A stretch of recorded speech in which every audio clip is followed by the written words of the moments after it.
acara kami, Sirazali. Hari ini kami akan membentangkan satu perancangan proposal kami berkaitan dengan MPU Hikmat Masyarakat. Sebelum itu kami ingin memperkenalkan diri kami. Saya Narazin binti Abdullah. Oke, saya Vicentia. Saya Nur Aliana. Saya Janet Marcos. Saya Syabira Suri. Saya Junika Isyana. Saya Nurul Amira Nadia. Saya Dayang Zalia. Saya Nurain Balkis. Saya Cibiani Jimin. Saya Nana Mirani.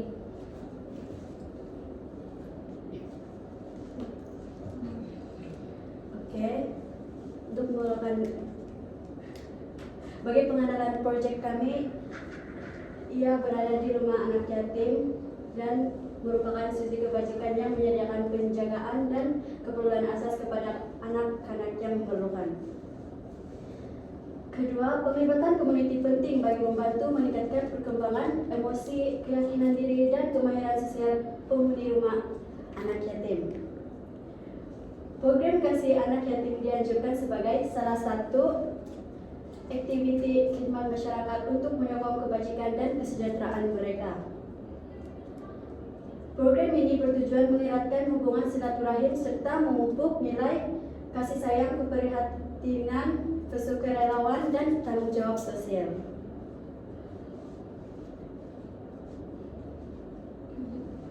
Oke, untuk objektif proyek ini, yang pertama kami ingin memupuk semangat kesukarelawan, nilai kemanusiaan, dan tanggung jawab sosial dalam kalangan pelajar dengan pelibatan secara langsung dengan komuniti.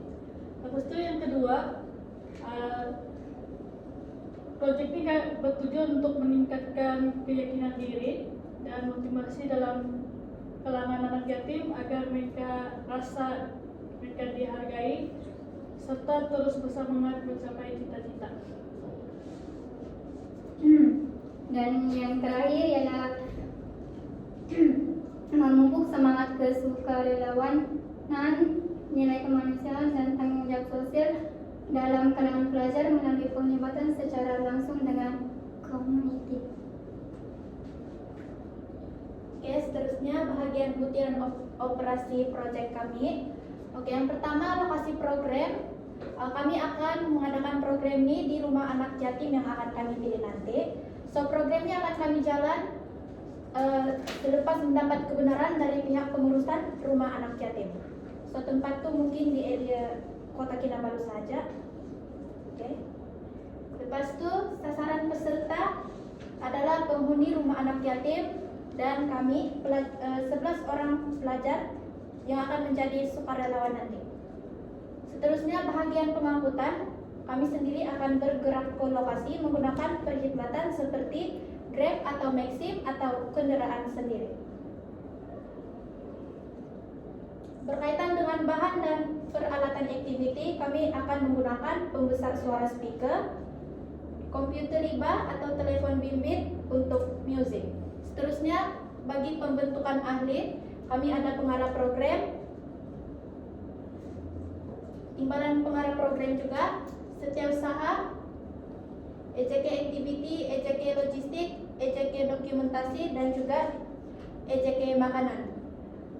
Dan program ini juga akan melibatkan kerjasama dari pihak luar, yang mana pihak pengurusan rumah anak yatim, dan kami juga akan membuat perbincangan awal untuk mendapatkan kebenaran dan menentukan tarikh serta aktiviti yang sesuai. Oke, ini kami punya carta organisasi. Kami ada pengarah program, timbalan pengarah setiausaha, EJK dokumentasi. Oke, untuk EJK dokumentasi ini nanti dia yang akan urus di bahagian gambar. So, untuk EJK activity kami ada dua orang yang akan handle nanti untuk kasih jalan activity supaya berjalan lancar. Oke, untuk EJK logistik dia akan urus bahagian peralatan yang kami bawa supaya semua ready. Untuk EJK makanan orang akan bantulah di rumah anak yatim tuh untuk kasih sedia makanan untuk anak yatim. Seterusnya kami ada EJK keselamatan. So EJK keselamatan nih kalau if masa buat activity itu ada berlaku macam pencederaan, so orang yang akan handle bagian itu. Oke, seterusnya saya akan berangkat tentang tentatif program. Kami punya program ini bermula pada jam 8.30 hingga jam 9 pagi. Kami akan menunggu ketibaan ahli jawatan kuasa dan membuat persiapan untuk program. Selepas itu pada jam 9 hingga jam 9.15 pagi kami membuat sesi taklimat ringkas daripada pengarah program. Pada jam 9.15 hingga jam 10 pula kami akan membuat aktiviti pertama yaitu aktiviti senam aerobik.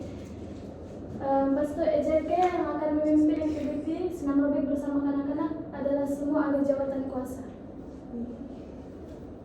Oke, seterusnya pada jam 10 hingga 10.30 pagi kami akan memberi rehat, dan setelah itu EJK makanan yang akan mengambil bahagian pada jam waktu rehat itu. Setelah itu pada 10.30 hingga 12 hari kami mengadakan aktiviti kedua yaitu membuat manik mengikut kreativiti masing-masing. Dan seterusnya EJK berkenaan akan membuat demonstrasi buatan manik sebelum memberi arahan kepada anak-anak. Di situ EJK akan menunjuk aja kepada anak-anak cara membuat mengikut kreativiti masing-masing. Pada jam 12 hingga 1 petang pula ada makan tengah hari dan sholat. Semua ahli jawatan kuasa terlibat. Dan akhir sekali pada jam 1 hingga 1:30 petang kami mengadakan sesi bergambar dan sekaligus untuk kami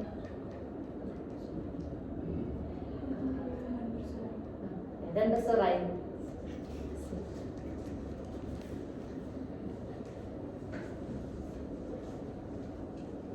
Oke, masalah community. Yang pertama, kekurangan aktiviti pembangunan sosial dan motivasi. Sebagian dari penghuni anak yatim mereka kekurangan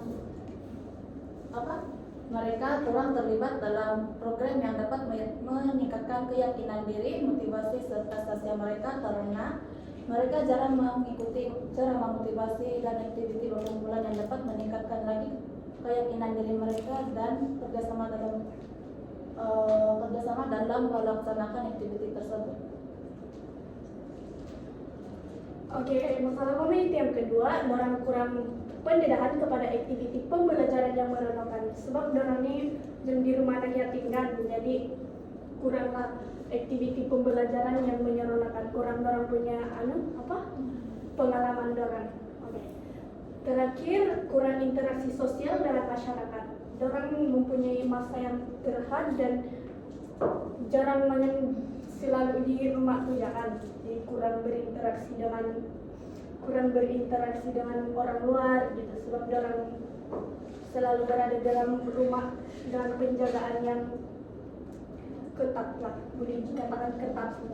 Sebab tuh kami memilih rumah anak yatim ini untuk untuk memberi orang pengalaman.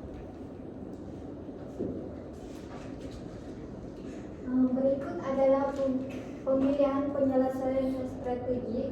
Yang pertama kan ada 3 aktiviti. Yang pertama yaitu membuat aktiviti senam aerobik, di mana kami menggalakkan anak-anak untuk melakukan senam aerobik yaitu motor halus dan motor kasar untuk memastikan orang punya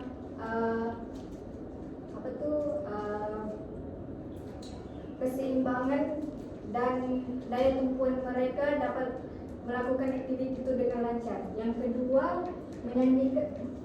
nyanyian santai secara berkumpulan ataupun solo, di mana ini dapat membantu anak-anak bekerja sama dengan rakan orang, dan secara solo pula dapat meningkatkan keyakinan diri mereka untuk tampil di hadapan.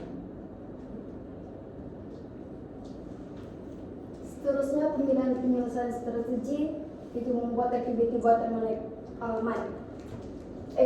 Aktiviti buatan manik ini dapat membantu anak-anak meningkatkan kreativiti, motor halus, dan keyakinan diri melalui penghasilan draft tangan yang sangat menarik.